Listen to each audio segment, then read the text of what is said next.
Hey, welcome to my front room. It's me, Ricky. We are here for functional conditioning yoga once again. One of my favourite parts of the week, really, because I think this is helpful. I think we need this style of training. I think everybody does in some capacity. Whether you're an athlete or you struggle with injuries or you don't exercise at all, this is your self-assessment time. It's for you to look inwards and work out what you are working with and can you improve it? Can you make your stuff work nicer? And I think the answer is yes. Yes, you can. It's absolutely possible to improve no matter where you are in life. And this self-assessment, I think, is one of the biggest tools that we don't do enough. Because hard work is easy. And I mean hard work in a very general sense, that it can be running, it can be lifting weights, it can even be yoga. That you put yourself into these, if we think about yoga, if we put ourselves into these shapes, into these stretches, it's kind of easy to just put yourself into a stretch. You find that muscle lengthening and you stick there for a bit and then you move on and do the next bit and you make that muscle stretch and then you move on. And I think that's hard work and it's easy, and it can be like a bit of escapism where you don't have to think too much. That's it. Fortunately, that isn't this. This is a lot of thinking, a lot of looking internally at your own abilities and how you move and what your breathing's doing and what other parts of your body are doing, and see if you can stitch this stuff into your world outside of yoga. Yoga for yoga is lovely. I love it. I'm all in for it. If I go on holiday, I'm going to check out a yoga class, probably, and go to a teacher's class and thoroughly enjoy it for nearly all the time. There's always something good to be had, especially if you go to a really lovely studio. But rarely do I ever see this real thinking about what you are working with and how it does its thing. So let's get into it. We'll just start perched on the edge of your sofa with your hands on your knees. If you want to take some hand positions, maybe with your finger pressed against your thumb and the other three fingers opened out, you absolutely can. Or you can just leave your hands to relax. Expand the rib cage as you breathe in. Draw the rib cage in as you breathe out. Think internally. Think about what's going on. After a few breaths, I want you to make a load of shoulder and neck tension by pulling your shoulders up towards your ears and maybe looking up a little bit or looking down a little bit, whatever you think feels like weird. I'm looking for weird, I'm not looking for good. You're pinning this up and then slowly working out its journey to relaxed. And see if you can sit up a little bit taller.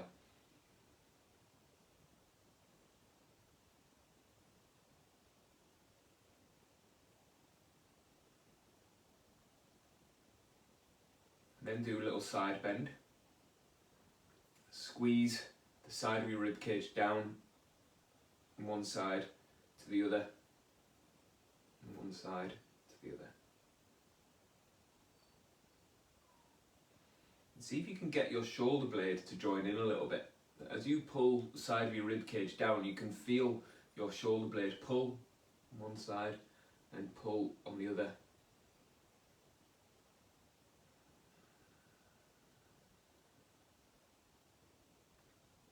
Keep that going.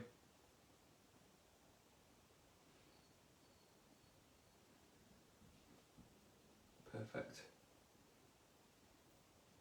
Then bring your arms over your chest and do rotation. And what's important is that you can rotate without moving your head, and you can squeeze a little bit at the end range. Squeeze a little bit at end range. See how far around you can take your body. Nice.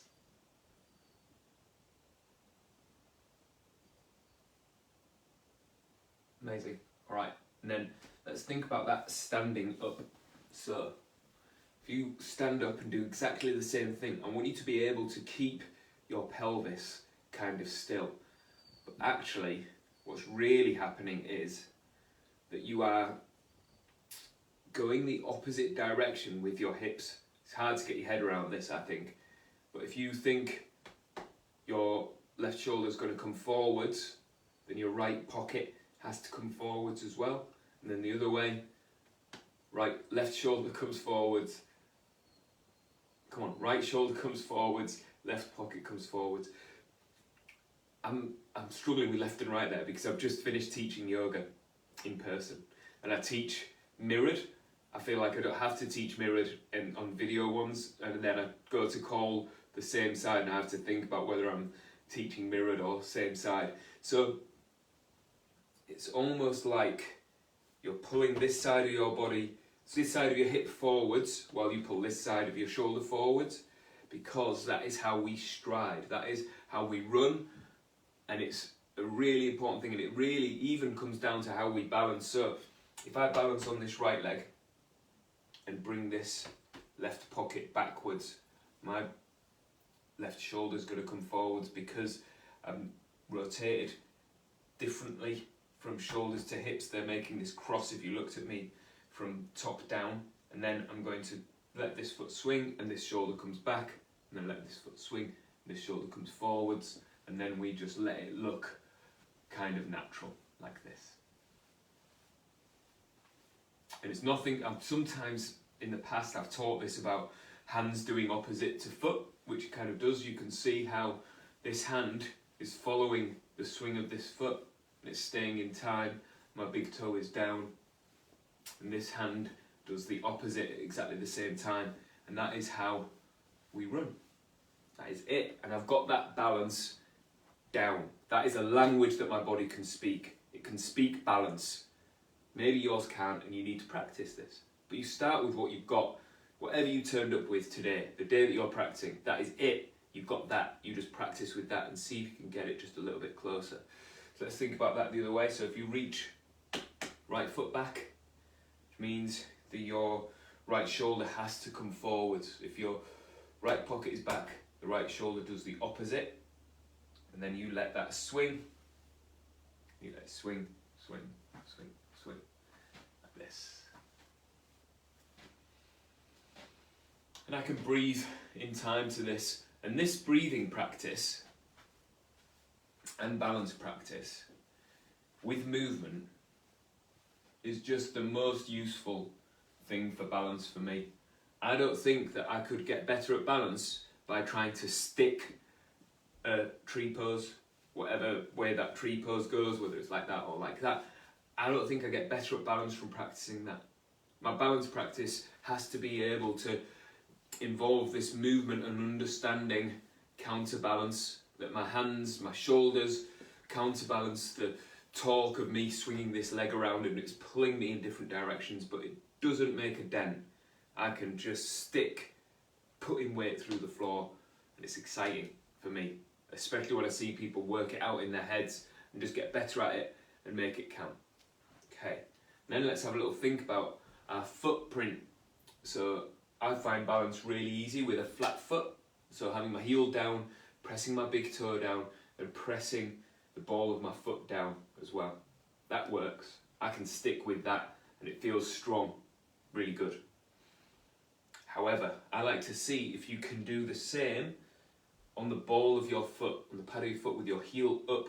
So if you just stand sideways on and peel your heel up and pour the weight into the pad of your foot, into the ball of your foot, and play then with rocking this ankle side to side. So you go onto the outside edge of the pad of your foot, onto the ball of your foot, and see how it affects these muscles here on your thigh as you keep moving this. And then let's see if you can stick and do a little short balance with bent knee. Really difficult. It's happening though, and I'm out. It's so hard, but you'll feel like electricity running through the ball of the foot all the way up, and I think it's something that as humans we can keep improving on, because you aren't far away from your toe off. So as you reach forwards in a stride, you land that foot. If you can get hold of balance in that shape, I'm pretty sure you can get better at balance. So let's go sideways on so you can see. got heel up, see how my feet are still in line. I'm going to pour the weight into the pad of my foot, push big toes down and see if I can balance here. I've got it better on this side. Feel like I've got that for a fair amount of time, that I can put weight into the pad of my foot and be able to balance, which is kind of cool. Okay, let's get into hamstring stuff. I've been really drilling home this in all my in-person yoga classes. Let's see if you can get it as well. 1 foot forwards, 1 foot back. See how my feet aren't that far apart, and I'm stood wide enough that I feel pretty sturdy, that I'm not going to wobble. Lock both of your knees, keep them locked for a second, and then bend the back knee. As you bend the back knee, your hips should travel backwards. Just hold this here, so you're kind of sitting on this back foot. I want you to just hang off of your spine. So tuck your chin, let it hang. Let your upper back round, let it hang. Keep this back knee bent, and then slowly, slowly drop yourself down into hamstring stretch. I'm next to the sofa, which I always like because I've got a hand here on something that gives me an extra level of control and gives me more shapes to play with. That maybe I can get forearm down and I'm just hanging down off of my hamstring and letting my torso and my spine kind of relax here. And I've managed to get my thigh into my belly. So both thighs actually, my belly button's right in between my legs. I've got this big stretch on this straight leg, and I can use my hand to kind of feel it. I can poke it, it feels tight. I've got this other leg kind of holding me up. Poke that hamstring, it feels a bit springy, like it's on maybe 5 or 10%. It's not completely relaxed because it's holding me up. And just hang here, and then play around moving hips, moving your footprint. So you rock this foot side to side a few times. Relax your jaw and keep hanging. You then slowly, slowly pick yourself up. All the way up, and then let's think about that journey back again, try not to get head rush. So bend the back knee, and just hang off of your spine and hang down.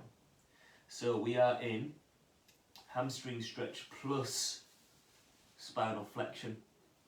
So this is lengthened here down the back of this leg. Keep holding, and then pick yourself back up. Cool. Then try that on the other side. So lock both knees first, split legs, and then bend the back knee to sit your hip backwards, and you should be able to make bum travel back.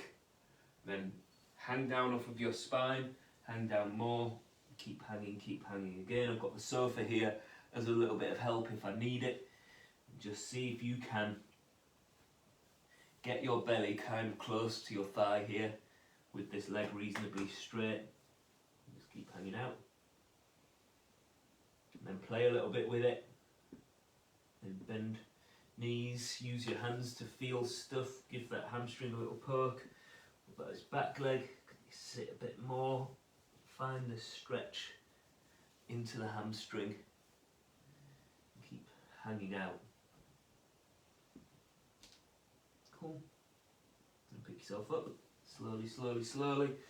Okay, so we just did hamstring stretch plus spinal flexion. Just show me spinal flexion from standing as well.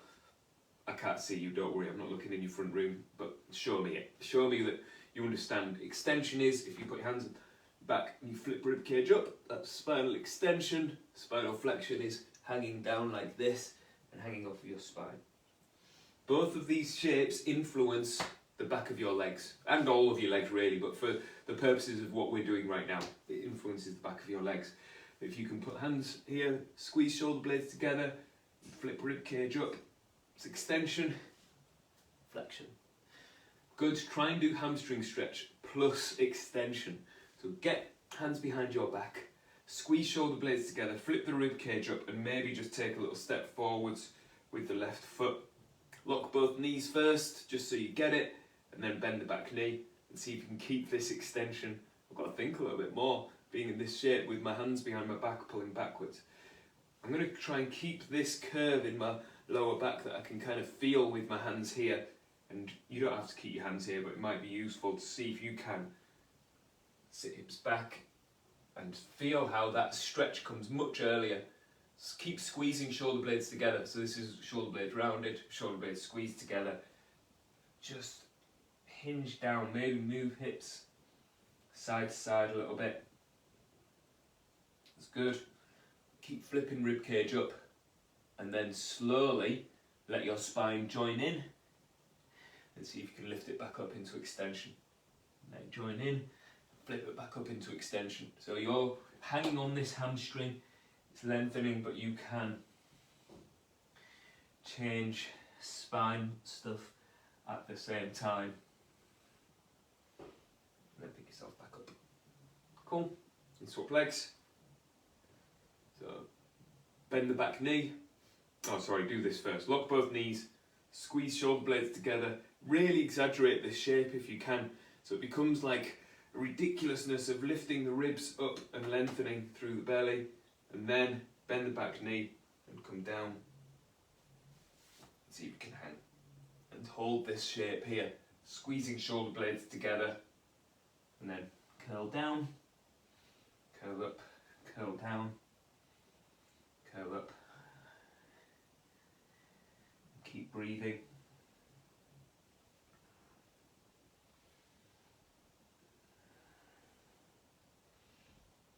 That's it.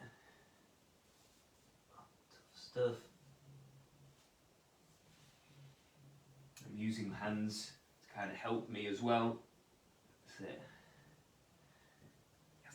Amazing. And then just to hammer home that point of how your hamstrings perform, if you come down into kneeling, you can do this facing into yourself, but I'm going to do it sideways. Put your elbows on something here and just do cat-cow, like this. Arch your back, round your back, arch your back, and round your back. Lots of times. And then, see if you can put your hand on your hamstring and feel how that lengthens and shortens as you do this. And this is the lesson that we've just done, that the orientation of your pelvis changes how this stuff down the back of your leg performs. Try it on both sides as well.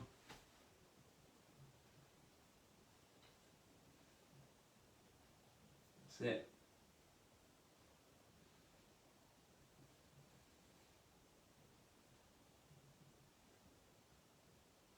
Cool. Okay, then let's get into thigh stretching. So I'm very much enjoying this couch stretch just now. So if you're doing it on your sofa, go to face away from your sofa, put your foot up on the sofa and drop down onto your back knee, so you've got this front foot down. If you're doing it, I'm doing it sideways on like this so you can see. It's like that. So this heel is close to my bum. The closer you can get your shin up to your sofa, the tighter the angle, the harder this is. Really important that you are in the space that you can perform in. And by perform, I mean explore. So I can still change the orientation of my pelvis. Kind of the same deal that we've just done with the hamstring, being able to change length of your hamstring by doing pelvic tilt. See this time if you can tuck tailbone under, and it should feel like the thigh on the back leg is doing a big stretch. Keep tucking tailbone under and hold. Relax your jaw. Hold. That's it. Relax your tongue. And just play a little bit. Like always in this class, there's always going to be some play. So when you find this stretch on your thigh, you can move hips side to side, changes things quite a lot. You can pull hips forwards, let them sit back. Just find the shape that you think is the one, is the useful one. That's it. And then get into making a bit of tension. So you start pushing your foot down into the sofa. So I'm going to push my foot down like I'm trying to straighten the leg out. Keep pushing. Keep pushing, keep pushing. Get stronger, get stronger. Nice. And then bring your elbow down onto your knee and your elbow onto your sofa next to you if you can. And then see if you can lift this heel up and squeeze closed. You might get cramp, but you'll be alright. So you try to pull heel towards your bum and stay strong and play a little bit again.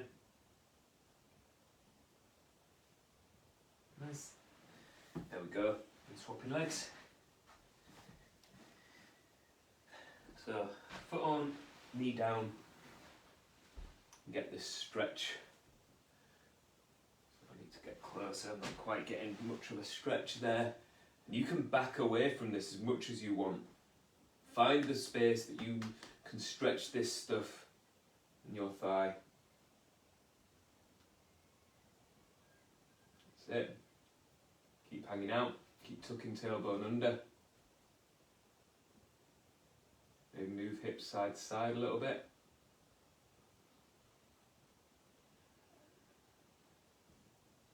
Hips kind of pop forwards.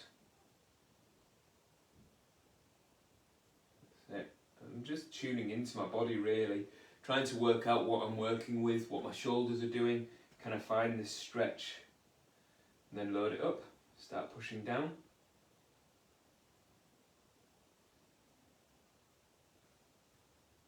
Keep pushing, keep pushing.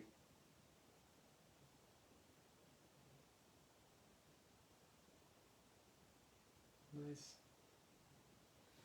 And bring yourself forwards, bring elbow down, and bring hands to the floor. And squeeze heel in towards your bum cheek.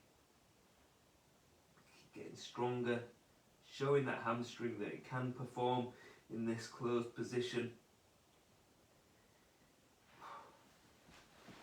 And bring yourself back up.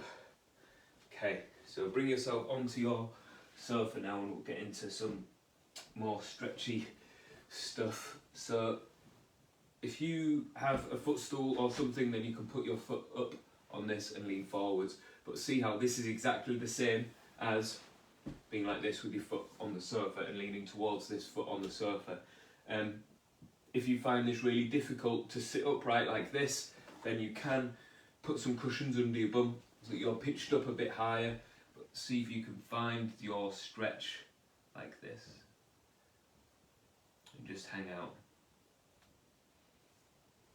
So we're back to hamstring stuff. And you can play around with what we tried to work out, stood up, that you've got all of these different shapes in your spine.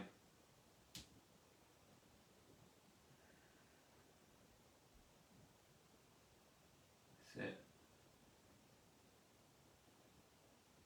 Relax your jaw. Hang out. And slowly, slowly, see if you can start driving your heel down. And get stronger here. So this is the stuff that I think teaches you how to use what you've got. So just relax again, make it passive. So you find your hamstring stretch completely passive, just the weight of your body pulling forwards is the thing that stretches the back of this leg. And then work your way up the scale of tension from 1 to 2 to 3, slowly, slowly. So you push just a little bit, push a bit more, bit more, bit more. Find absolute tension. Nice. And then sit up. Try and lift your foot. Hold it up, hold it up, hold it up, hold it up. Nice. Then swap legs.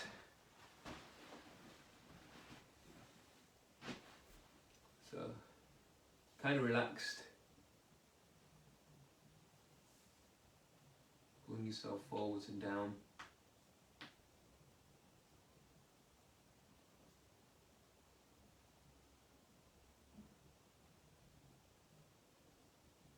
Nice.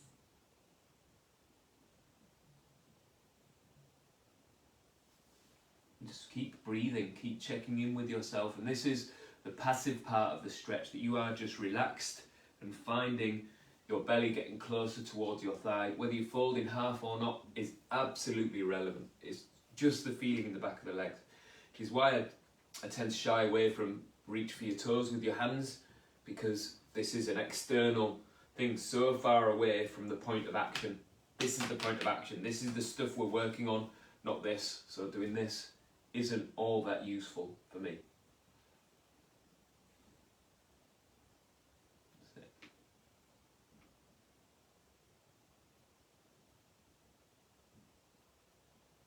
Cool. And then slowly, slowly start driving that heel down and pushing hard, loading up keep pushing, keep pushing. So remember, you worked up the scale to get as strong as you can.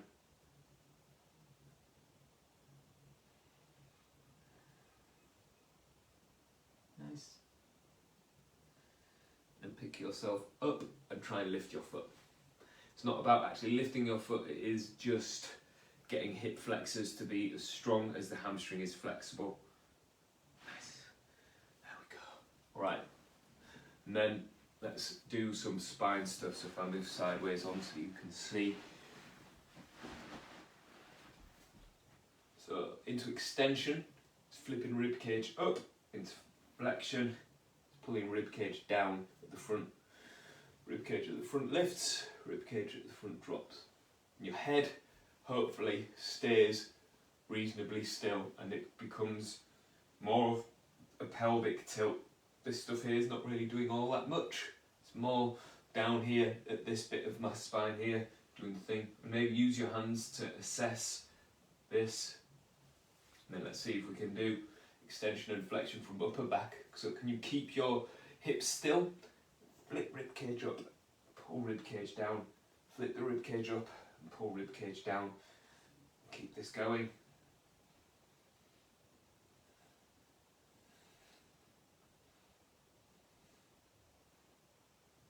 Couple more. And see if you can hinge and then drop and drop and drop. Just sit your torso down as low as you comfortably can. And breathe here. Maybe you can bring hands to the floor. Good. Tuck your chin a little bit.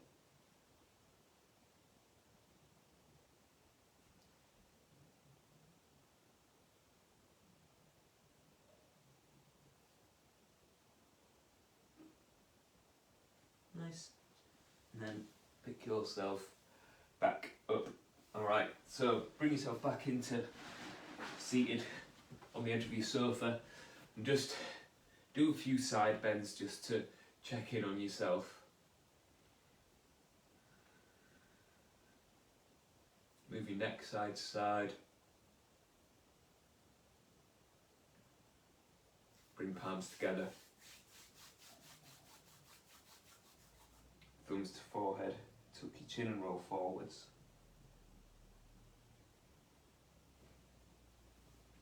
Namaste. Thank you so much for hanging out with me. I very much appreciate you all so much. Keep messaging me, letting me know what it is you're working with, what you need, what you find helpful, and we'll keep adding it in. Keep getting good. All right, enjoy the rest of your day, and I will see you next week. Bye, everyone. Bye.